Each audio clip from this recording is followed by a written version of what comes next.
It's been a number of years now since Hyundai and Kia took over the role as alternatives to the hoary old trio of Camry, Accord, and Fusion. Now they've got more than Kim Jong-un to keep them awake at night, because the Mazda6 is back and gunning for them. Let's find out how well it's doing as we check out this 2014 Mazda 6i Grand Touring and check the tech.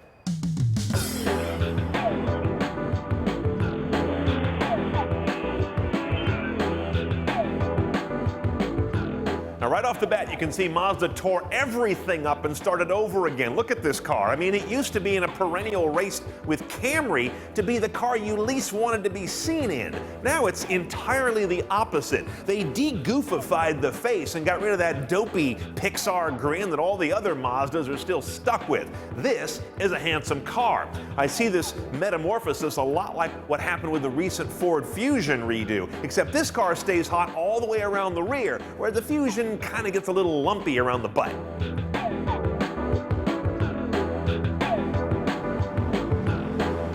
Now, as with the exterior, Mazda blessedly threw out everything on the interior. Their cars used to look like they had a majority stake in a recycled plastics factory. Now you've got great materials, at least on this Grand Touring one. First off, the navigation. Right here under a very simple nav button, you get to TomTom powered nav.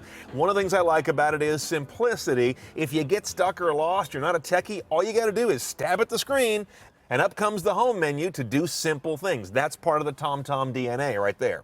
From there, if you're a TomTom user, this is going to look really familiar to you, and there are tens of millions of them out there, maybe hundreds of millions, I don't know, but it's a damn popular platform, so this will not require learning for a lot of folks who buy this car. And if you don't want to poke through and enter destination through the touchscreen, that is generally pretty responsive.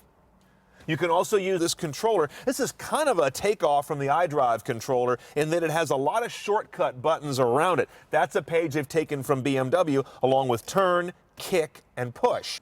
Pandora's built in at this trim level as well. It's one of the best I've used also in that it completely works without any fussing. Once you pair the phone for Bluetooth hands-free, Pandora's up and running, period. Now we have SMS text message handling in this head unit as well. It's a mixed bag. You'll see I'm going to get a big sort of a interruption screen that says a message has arrived. Doesn't tell me who it's from or anything more about it, but I have to decide to download it or not. Shouldn't it automatically be reflected in the head unit? I mean, it's connected, by the way.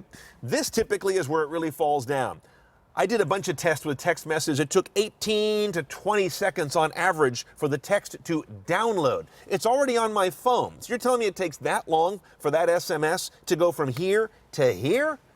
Then I get this very long download completed screen that I can't interrupt, barely, and then I can finally read this thing.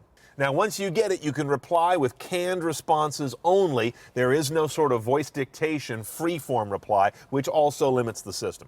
It blocks out reading while you're driving. That's why you have text-to-speech. Message. Seriously, that is a Mazda6. It's only a little ironic that the car can't read its own brand name and has to spell that out.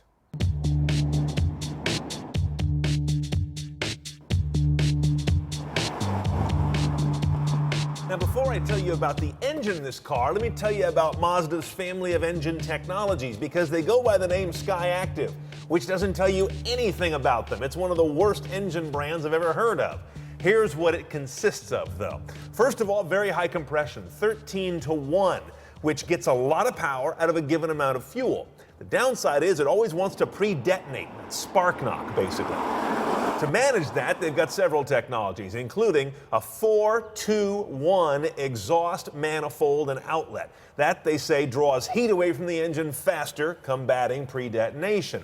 And they've got a proprietary piston design here. It's basically a piston with a big old well drilled in the top and the middle of it, which they say is a key combustion technology to managing that high ratio of compression. And finally, there's a regenerative braking technology called ELOOP or some nonsense. Another horrible branding exercise. What it does is regeneratively gather energy from braking, which a lot of cars do, but instead of putting it into a battery or the service battery, it puts it into a giant capacitor that is used to run the onboard systems in the cabin. Okay, that, plus they say an advanced transmission, they're all advanced these days, is Skyactiv. 2.5 liters, side saddle, inline 4. Direct injection like a lot of motors have these days. Beyond that, nothing fancy like turbos or anything else going on here. It's naturally aspirated. 184 horsepower, 185 foot-pounds of torque. Moves this 3,200-pound car to 60 in 7.8 seconds, somewhere in there. And you're going to get 2638 mpg unless you get the manual transmission, only available on the bottom trim car, by the way. And that drops you 1 mpg city and highway, not a big deal.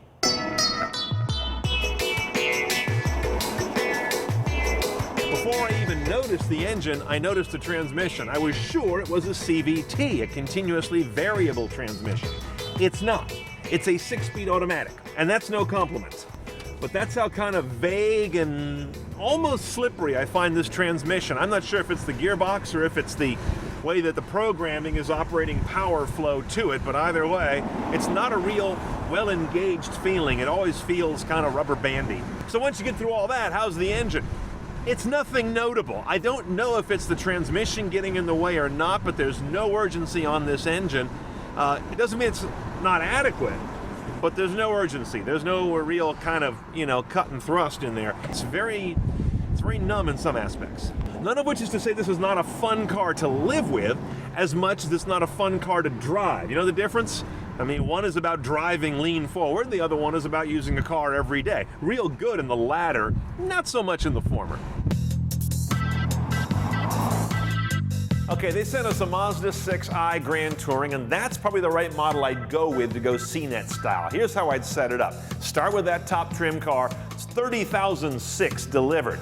Then there's an option for $900 to get adaptive cruise control, which we have here, and forward collision warning tech, kind of the same technology doing different things. I'd roll that in as well. Bottom line, this is now the most incredibly competitive sector in autodom. You've got Hyundai, Ford, Kia, Chevy, Toyota, Honda, these guys all offering outstanding cars that all look good. I don't envy you.